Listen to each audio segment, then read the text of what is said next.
Welcome to our channel. Today we how to activate global TV step by step clearly. Open your preferred web browser. In the address bar, type in the global TV website URL. Press the enter key on your keyboard to load the page.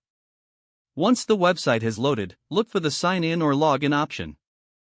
Click on the sign in or log in button. If you do not have an account, locate the sign up or register option. Click on the sign up or register link to create a new account. Fill in the required information, such as your email address and password.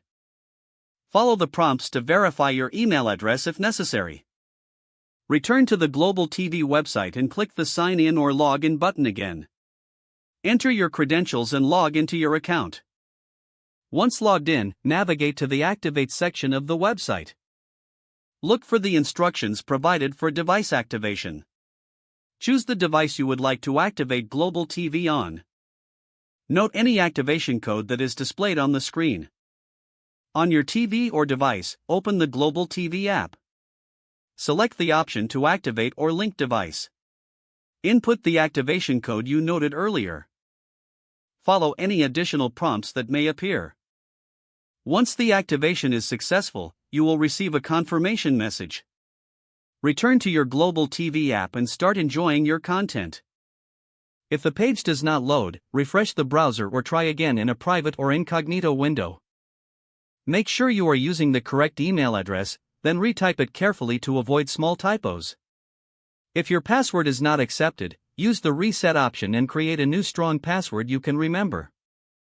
Check your spam folder for verification or security emails, then complete any requested confirmation steps. Enable two-factor authentication if available to improve account security and reduce unauthorized access risk.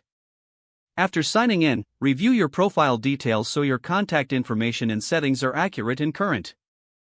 If you see an error message, note it down and try again after restarting your device and internet connection. Log out when you finish, especially on shared devices, to keep your account and payment information secure. Don't forget to like this video and subscribe to our channel for more step-by-step tech guides.